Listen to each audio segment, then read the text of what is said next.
Suge Knight has spent so much time in jail that you could say he's gotten pretty comfortable being there, and could call it his new home.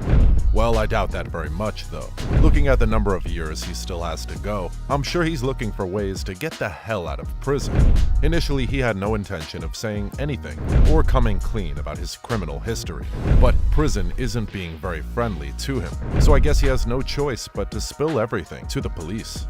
Keep watching till the end of this video to see Suge Knight reveals who really killed Tupac and Biggie Smalls. Trust me, you don't want to miss this.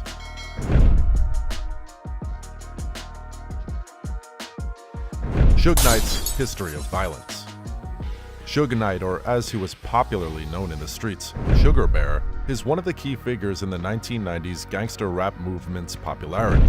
The former co-founder of Death Row Records is a well-known rule breaker who has always found himself in some of the deadliest crimes in the rap industry's history, including the deaths of Tupac and the notorious B.I.G. But Suge's lifestyle didn't just begin when he entered the rap industry. In fact, coming from the streets of Compton, many won't be surprised that Suge turned out the way he did. He saw the wild side of the streets, or rather, was exposed to the gang lifestyle at a very young age, and it didn't take a while before he was robbing and beating up people. Suge, however, went into the rap industry with this kind of lifestyle, bullying his way to the top. He terrorized everyone who crossed his path in the industry, and paid no mind to age, gender, or race. If you think the late gangster rapper King Von was feared in the rap industry, wait till you find out what Suge Knight did to the OGs of rap back in the day. Everywhere he went, he was known to be notorious. Well, I guess all that street life and bullying couldn't keep him out of jail. Suge Knight and Tupac's relationship. In 1995, Tupac was on Rikers Island for sexual assault charges when Suge Knight offered to pay his $3 million bail on the condition that he signs with Death Row Records. He said, "If I pay for this, I want you on my label." Suge was really good at recognizing talent, and he recognized the talent in Tupac. He basically went to Interscope, where Tupac was previously signed, and bullied the president, Jimmy Iovine, into letting him sign Tupac. "Give me Tupac, sign his contract over to me. I know what to do with it." So he then went and got Tupac out of jail and turned him into a death row artist. His record label also helped launch the careers of Dr. Dre and Snoop Dogg. Tupac had loyalty to Death Row. He didn't just sign for financial reasons, because at that point, any label would have picked him up. Part of the reason he chose it was because he felt like the East Coast was against him. When Suge got him out of jail, he went straight to the studio and wrote the album All Eyes on Me, released in early 1996, and sold over 5 million units. Suge and Tupac were like inseparable brothers and made so many hit songs together, bowing to no one in the rap industry. Suge changed Tupac's life, making him a star in the rap game. Believe me, anyone would kill to have that type of relationship. Tupac's death. On the night of September 7, 1996, Tupac was in Las Vegas, Nevada, to celebrate his business partner Tracy Danielle Robinson's birthday, and to attend the Bruce Seldon vs. Mike Tyson boxing match with Suge Knight at the MGM Grand. In the lobby where the match was being held, someone in their group spotted Orlando Baby Lane Anderson, an alleged Southside Compton Crip, whom the individual accused of having recently tried to snatch his neck chain with a Death Row Records medallion in a shopping mall. Apparently, Baby Lane got the beating of his life that evening. Tupac then headed to his hotel room, changed into fresh clothes, and then headed with Suge to Club 662 in a black BMW 750iL sedan, part of a larger convoy. At about 11 p.m. on Las Vegas Boulevard, bicycle-mounted police stopped the car for its loud music and lack of license plates. The plates were found in the trunk and the vehicle was released without a ticket. A few minutes later, at about 11:15 p.m., at a stoplight, a white four-door late-model Cadillac sedan pulled up to the passenger side, and out of the car a hand popped out and shots were rapidly fired into the car. Tupac was struck 4 times.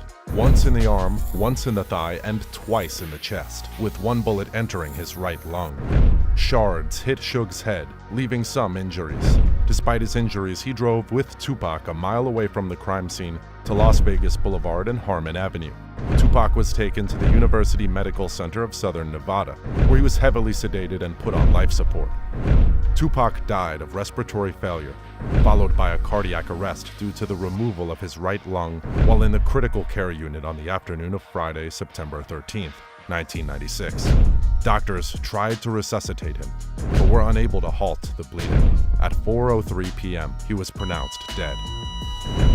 Biggie's death. It's so crazy how Biggie Smalls was killed the same way Tupac died. You'd even think their murders were planned by someone who hated them. On March 9, 1997, Biggie Smalls attended a Soul Train Music Awards after party at the Peterson Auto Museum in Los Angeles. At around 1 a.m., Biggie Smalls left the party with Sean Combs, popularly known as Puff Daddy, who was at the time the CEO of Bad Boy Records, the label to which the rapper was signed. Puff Daddy left in a car with his other crew members, while Biggie left in a separate car with his driver and two friends. Biggie's car was directly behind Puff Daddy's as they headed north on Fairfax Avenue.